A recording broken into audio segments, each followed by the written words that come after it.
জাতীয় সংসদ নির্বাচনের সামনে রেখে সোমবার বিকেলে সীতাকুণ্ড উপজেলা বিএনপি এবং জামায়াতের পৃথক গণমিছিল অনুষ্ঠিত হয়।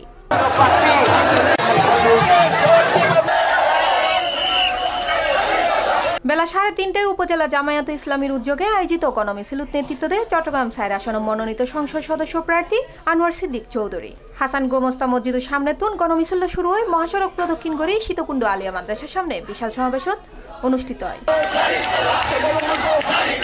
মিছিলত জামায়াতের বিভিন্ন স্তর নেতাকর্মী হলে পাশাপাশি হাজারো সাধারণ ভোটার হলে অংশগ্রহণ করে। উক্ত সমাবেশত জামায়াতের বিভিন্ন স্তর নেতৃবৃন্দ হলে বক্তব্য রাখে।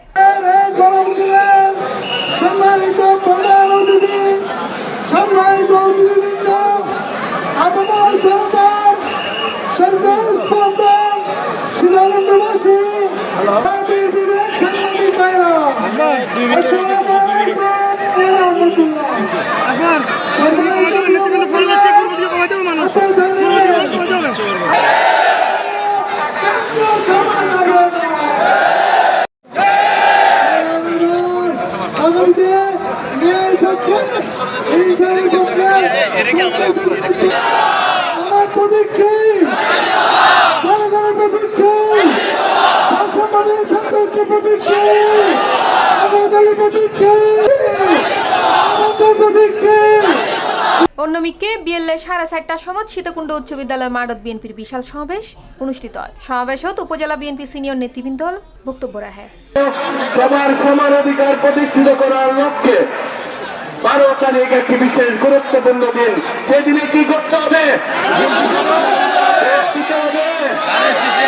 সবাই ভোট কেন্দ্রে যেতে হবে। ভোট কিসে দিবেন? ভোট কিসে দিবেন? এই দানের প্রতীক হল বেলাগাড়িওয়ালা দিনের পাড়া থেকে শুরু করে এই দানের শীর্ষ প্রতীক হল কৃষকের, ব্যবসায়ীদের এবং সকল সীতাকুণ্ড এলাকার জনতা।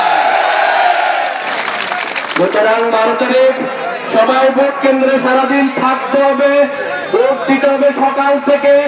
সমাবেশ শেষে চট্টগ্রাম 6 সীতাকুণ্ড আসন বাংলাদেশ জাতীয়তাবাদী দল বিএনপি মনোনীত ধান শিশু প্রার্থী লায়ন মোহাম্মদ আসলাম চৌধুরীর নেতৃত্বে বিশাল গণমিছিল অনুষ্ঠিত হয়। মিছিলত নারী সহ হাজারো নেতাকর্মী অংশগ্রহণ করে। স্কুল মারাথন গণমিছিল শুরু হয় ঢাকা চট্টগ্রাম মহাসড়ক প্রদক্ষিণ করে শেখপাড়া হয়, উত্তর বাজার প্রদক্ষিণ করে আবার পৌরসভার সামনে যায় শেষ হয়।